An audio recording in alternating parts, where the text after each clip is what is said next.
Aam Aadmi party ਜਿਸ ਨੂੰ ਪੰਜਾਬ ਵਿੱਚ ਬਾਕੀ ਸਿਆਸੀ ਪਾਰਟੀਆਂ ਨਾਲੋਂ ਅਲੱਗ ਤੋਂ ਦੇਖਿਆ ਜਾਂਦਾ ਸੀ ਕਿਉਂਕਿ ਉਹ ਪੋਲੀਟੀਕਲ ਲਾਈਨਸ ਦੇ ਉੱਤੇ ਕੰਮ ਨਹੀਂ ਸੀ ਕਰਦੀ। ਪਰ ਹੁਣ ਆਮ ਆਦਮੀ ਪਾਰਟੀ ਦੀ ਦਿੱਲੀ ਦੀ ਲੀਡਰਸ਼ਿਪ ਨੇ ਉਹੀ ਸਿਆਸਤ ਦੁਬਾਰਾ ਸ਼ੁਰੂ ਕਰ ਦਿੱਤੀ ਹੈ ਪੰਜਾਬ ਦੇ ਵਿੱਚ। ਕਰਪਸ਼ਨ ਦੇ ਐਲੀਗੇਸ਼ਨਸ ਲਗਾਉਣ ਤੋਂ ਬਾਅਦ ਸੁੱਚਾ ਸਿੰਘ ਛੋਟੇਪੁਰ ਨੂੰ ਬਦਨਾਮ ਕੀਤਾ ਗਿਆ ਪੰਜਾਬ ਦੇ ਵਿੱਚ, ਔਰ ਜਿਸ ਤੋਂ ਬਾਅਦ ਸੁੱਚਾ ਸਿੰਘ ਛੋਟੇਪੁਰ ਪਾਰਟੀ ਤੋਂ ਅਲੱਗ ਹੋ ਗਏ ਸੀ। ਪਰ ਹੁਣ ਉਹੀ ਸੁੱਚਾ ਸਿੰਘ ਛੋਟੇਪੁਰ ਠੀਕ ਹੋਣ ਲੱਗ ਗਏ। ਆਮ ਆਦਮੀ ਪਾਰਟੀ ਦਾ ਪੰਜਾਬ ਦਾ ਯੂਨਿਟ ਉਹਨਾਂ ਨੂੰ ਉਹਨਾਂ ਦੇ ਘਰੇ ਮਨਾਉਣ ਲਈ ਪਹੁੰਚਿਆ। ਬਾਕੀ ਸਾਰੀ ਗੱਲ ਸੁੱਚਾ ਸਿੰਘ ਛੋਟੇਪੁਰ ਦੇ ਮੂੰਹ ਤੋਂ ਸੁਣਾਂਗੇ ਕਿ ਆਖਿਰਕਾਰ ਛੋਟੇਪੁਰ ਜੀ ਕੌਣ ਤੁਹਾਡੇ ਘਰੇ ਆਇਆ ਮਨਾਉਣ ਲਈ ਔਰ ਕਿਸ ਲਾਈਨਸ ਦੇ ਉੱਤੇ ਨੈਗੋਸੀਏਸ਼ਨ ਕਰਨ ਲਈ ਆਏ ਸੀ, ਕਿਉਂਕਿ ਪਾਰਟੀ ਨੇ ਇੱਕ ਟਾਈਮ ਦੇ ਉੱਤੇ ਬਹੁਤ ਸੀਰੀਅਸ ਐਲੀਗੇਸ਼ਨਸ ਲਗਾਏ ਸੀ ਤੁਹਾਡੇ ਤੇ, ਜਿਹੜੇ ਕਿ ਪੋਲੀਟੀਕਲ ਕੈਰੀਅਰ ਕਿਲ ਕਰਨ ਲਈ ਬਹੁਤ ਹੁੰਦੇ ਨੇ। देखो 2016 के बाद पहली बार मेरे को आम आदमी पार्टी का कोई आदमी मिलने आया है। कुछ दिन पहले मेरे पास करण टिवाणा जी और मनजीत सिद्धू जी आए थे कि पार्टी की हाईकमांड ने पंजाब के लोगों की ड्यूटी लगाई है कि छोटेपुर से बात कीजिए, उसको पार्टी में वापस लाइए। वो आपको मिलना चाहते हैं। अगर वो आपके पास आए तो उनको बुरा भला तो नहीं बोलेंगे। मैंने कहा ये नहीं, हम बुरा भला नहीं बोलेंगे। जो घर आता है, चाहे कितने भी हमारे तफरकात हों ख्यालों के, घर आए को वेलकम किया जाता है। इन लोगों के साथ तो मैंने काम किया है, दिन रात हमने काम किया है वर्कर के साथ, इन लोगों के साथ। मेरी जो भी नाराज़गी है, जो गुस्सा गिला है, वो तो लीडरशिप के साथ है, इन लोगों के साथ नहीं है। जब मर्जी चाहे आ सकते हैं मेरे पास। तो रात 9 बजे के करीब हरपाल सिंह चीमा जी जो अपोजिशन लीडर ने, बीबी बरजिंदर कौर MLA ने, मीत हेयर जी MLA बरनाले तो, डॉक्टर बलबीर जी, करण टिवाणा जी, मनजीत सिद्धू जी, तीनों ने इलेक्शन लड़ी है आम आदमी पार्टी के टिकट पे। इनके साथ कुछ और भी लोग थे, मेरे पास रात आए थे। जब आए थे मैंने कहा जी आए नो, आइए बैठिए, कैसे आए हैं। उन्होंने बोला कि हमारी पार्टी ने ड्यूटी लगाई है आपसे बात करने के लिए। क्या मैं क्या बात करनी है। तो कहते कि पार्टी आपकी लोड महसूस कर रही है, आपको पार्टी में आना चाहिए।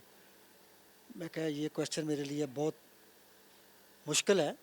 जिस पार्टी ने मेरे को इतनी पीड़ा दी है, इतनी तकलीफ़ दी है, पंजाब का इतना नुकसान किया है, उस पार्टी में मैं इतनी जल्दी सोच नहीं सकता। और उस पार्टी का काम करने का तरीका जो था बिल्कुल गलत था। बहुत सारी कौड़ी बातें मैंने उन लोगों के साथ की। वो सभी बातें अपने लीडर के साथ करेंगे। पहली मुलाकात थी, अगर वो बातें पॉजिटिव रिस्पांस हुआ तो आगे बात बढ़ सकती है, वरना यहीं ख़त्म हो जाएगी।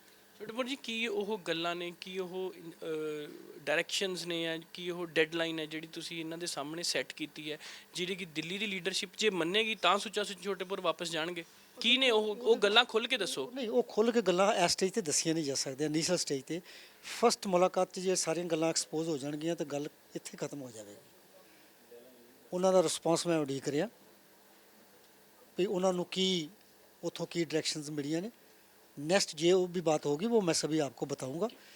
इस वक्त मैं यही बात कही है कि ऑर्गेनाइजेशन का दखलंदाजी उन लोगों का ज़रूरत से बद था, वो नहीं हम मान सकते। जैसे बाकी नेशनल पार्टियां काम करती हैं स्टेट में, जो स्टेट और नेशनल पार्टियों का रिलेशन होता है, ऐसे इनका रिलेशन होना चाहिए। जैसी बातें कुछ बातें फुल्का जी ने भी डायरेक्ट विद दिनेश से में की है और खैरा जी ने भी की है, गांधी जी भी ऐसी बातें करते हैं। इनके काम करके मतलब वही बातें मैंने की है, मैंने कोई पर्सनल बात नहीं की। ਪਰ ਛੋਟੇਪੁਰ ਜੀ ਜਿਹੜੀ ਟੀਮ ਤੁਹਾਨੂੰ ਮਨਾਉਣ ਆਈ ਹੈ ਤੁਹਾਡੇ ਘਰੇ, ਹਰਪਾਲ ਚੀਮਾ, ਡਾਕਟਰ ਬਲਵੀਰ ਸਿੰਘ, ਪ੍ਰੋਫੈਸਰ ਬਲਜਿੰਦਰ ਕੌਰ, ਉਹ ਤੇ ਇਹ ਸਾਰੀ ਜਿਹੜੀ ਆਈਡੀਓਲੋਜੀ ਹੈ ਉਹਦੇ ਅਗੇਂਸਟ ਹੈ, ਤਾਂ ਹੀ ਕਰਕੇ ਉਹ ਸੁਖਪਾਲ ਖਹਿਰਾ ਗਰੁੱਪ ਦੇ ਖਿਲਾਫ ਖੜੇ ਹੈ। नहीं जे आइडियोलॉजी नहीं बदलने तो फिर फ़ायदा ही कुछ नहीं, फिर मैं क्यों जाऊँगा। कुछ ना कुछ तो बदलना पड़ेगा। अगर वो नहीं बदल सकते, एडमेंट है कि काम करने का ऐसा ही तरीका रहेगा, दिल्ली से आएंगे, दिल्ली से हर हुक्म आएगा, पंजाब की यूनिट की कोई पावर ही नहीं होगी, तो फिर हम नहीं साथ चल सकते। कोई ਸੁਖਪਾਲ ਖਹਿਰਾ ਦੀ ਵੀ ਇਹੀ ਲੜਾਈ ਹੈ ਕਿ ਪੰਜਾਬ ਨੂੰ ਖੁਦ ਮੁਖਤਿਆਰੀ ਦਿੱਤੀ ਜਾਵੇ ਆਮ ਆਦਮੀ ਪਾਰਟੀ ਦੇ ਵਿੱਚ, ਤੇ ਦਿੱਲੀ ਦੀਆਂ ਡਾਇਰੈਕਸ਼ਨਸ ਦੇ ਉੱਤੇ ਪੰਜਾਬ ਦੀ ਆਮ ਆਦਮੀ ਪਾਰਟੀ ਨਹੀਂ ਕੰਮ ਕਰੂਗੀ।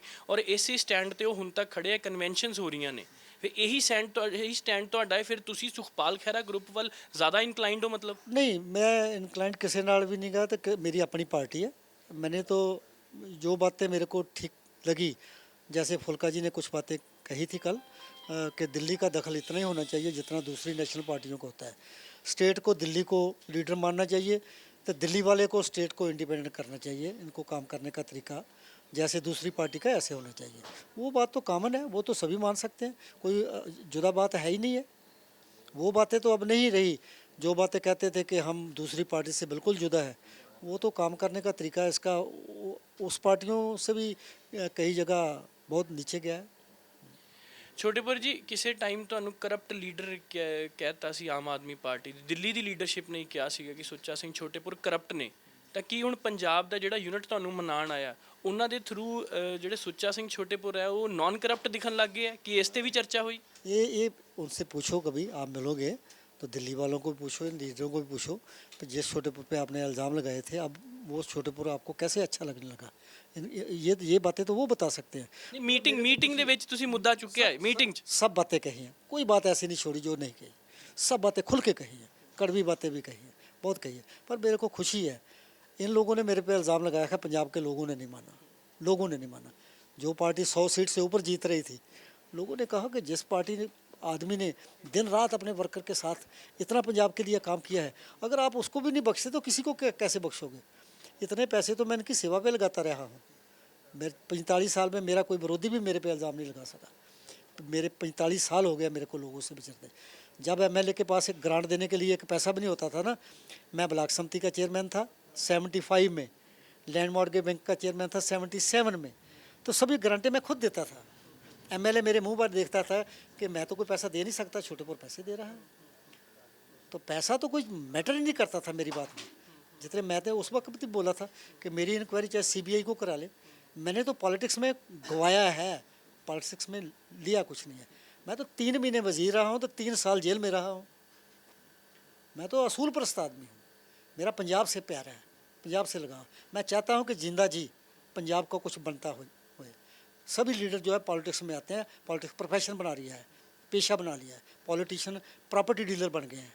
मैं पंजाब को बचाने के लिए दिन रात काम करता था, मेरी पर्सनल कोई ईगो नहीं है।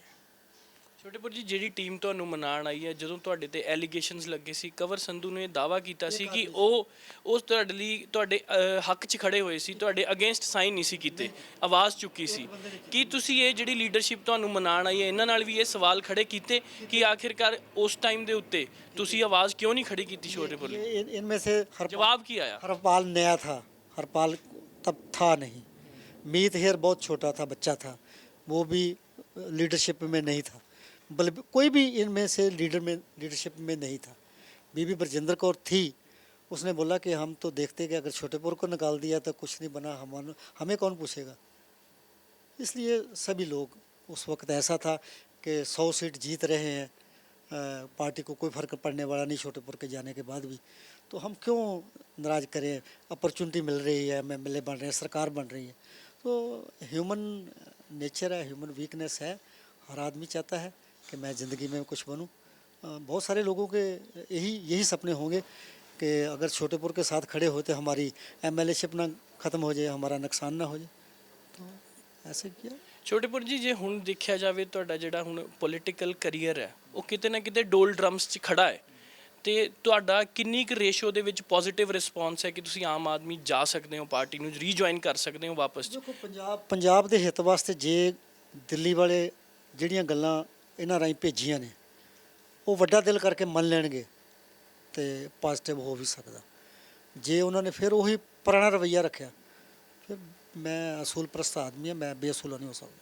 ਕਿਉਂਕਿ ਇਹ ਜਿਹੜਾ ਤੁਸੀਂ ਡਿਮਾਂਡ ਰੱਖੀ ਆ ਉਹੀ ਸੁਖਪਾਲ ਸਿੰਘ ਖਹਿਰੇ ਨੇ, ਕੰਵਰ ਸੰਧੂ ਨੇ, ਇਹਨਾਂ ਨੇ ਵੀ ਸਟੈਂਡ ਲਿਆ, ਤੇ ਉਹ ਵੀ ਰੈਲੀਆਂ ਕਰ ਰਹੇ ਆ, ਪਰ ਹਜੇ ਤੱਕ ਦਿੱਲੀ ਦੀ ਜਿਹੜੀ ਲੀਡਰਸ਼ਿਪ ਹੈ ਉਹਦੇ ਵੱਲੋਂ ਕੋਈ ਵੀ ਰਿਸਪੌਂਸ ਨਹੀਂ ਆਇਆ ਇੱਦਾਂ ਦਾ ਕਿ ਪੰਜਾਬ ਨੂੰ ਅੱਡ ਤੋਂ ਇੰਡੀਪੈਂਡੈਂਟ ਕੀਤਾ ਜਾਵੇ ਔਰ ਡਿਸੀਜਨ ਮੇਕਰ ਰੱਖਿਆ ਜਾਵੇ ਪੰਜਾਬ ਦੇ ਯੂਨਿਟ ਨੂੰ।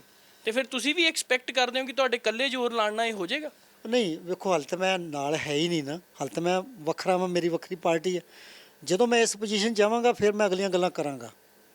ਹਾਲੀ ਉਸ ਸਟੇਜ ਤੇ ਆਉਣ ਦਿਓ, ਫਿਰ ਸਾਰੀਆਂ ਗੱਲਾਂ ਕੀਤੀਆਂ ਜਾਣਗੀਆਂ। ਦਿੱਲੀ ਦੇ ਕਿਸੇ ਲੀਡਰ ਨਾਲ ਟੈਲੀਫੋਨਿਕਲੀ ਜਾਂ ਕੋਈ ਗੱਲਬਾਤ ਹੋਈ? ਨੋ, ਕਿਸੇ ਬੰਦੇ ਨਾਲ ਮੇਰੀ ਗੱਲ ਨਹੀਂ। ਮੇਰੇ ਪੰਜਾਬ ਦੇ ਬੰਦਿਆਂ ਨਾਲ ਗੱਲ ਹੋਈ ਹੈ, ਦਿੱਲੀ ਦੇ ਕਿਸੇ ਬੰਦੇ ਨਾਲ। ਅਗਲੀ ਮੀਟਿੰਗ ਵੀ ਸ਼ੈਡਿਊਲ ਹੋਈ ਹੈ ਕੋਈ, ਜਾਂ ਸਿਰਫ ਉਹਨਾਂ ਦੇ ਰਿਸਪੌਂਸ ਦੀ ਵੇਟ ਹੋ ਰਹੀ ਹੈ? ਦੱਸਣਗੇ, ਮੈਂ ਤਾਂ ਮਿਲਣ ਦੀ ਕੋਈ ਮੇਰੀ ਖਾਸ਼ ਨਹੀਂ।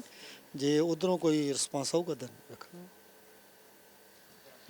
ਸੋ ਇਹ ਸਨ ਸੁੱਚਾ ਸਰ ਛੋਟੇਪੁਰ, ਜੋ ਆਮ ਆਦਮੀ ਪਾਰਟੀ ਦੇ ਕਦੇ ਅਹਿਮ ਕਿਰਦਾਰ ਹੁੰਦੇ ਸੀ। 2 ਸਾਲ ਦੇ ਗੈਪ ਤੋਂ ਬਾਅਦ ਇਹ ਦੁਬਾਰਾ ਅਹਿਮ ਪਣਾ ਉਹਨਾਂ ਨੂੰ ਇੰਪੋਰਟੈਂਸ ਦਿੱਤੀ ਗਈ। ਪੰਜਾਬ ਦੀ ਲੀਡਰਸ਼ਿਪ ਸੁੱਚਾ ਸਿੰਘ ਛੋਟੇਪੁਰ ਨੂੰ ਮਨਾਉਣ ਆਈ, ਪਰ ਉੱਥੇ ਹੀ ਪੰਜਾਬ ਦੀ ਲੀਡਰਸ਼ਿਪ ਨੇ ਇਹ ਵੀ ਮੰਨਿਆ ਕਿ ਉਸ ਵੇਲੇ ਸੁੱਚਾ ਸਿੰਘ ਛੋਟੇਪੁਰ ਦੇ ਹੱਕ ਦੇ ਵਿੱਚ ਆਵਾਜ਼ ਇਸ ਕਰਕੇ ਨਹੀਂ ਖੜੀ ਕੀਤੀ ਕਿਉਂਕਿ ਦਿੱਲੀ ਦੀ ਲੀਡਰਸ਼ਿਪ ਦਾ ਦਬਾਅ ਸੀ।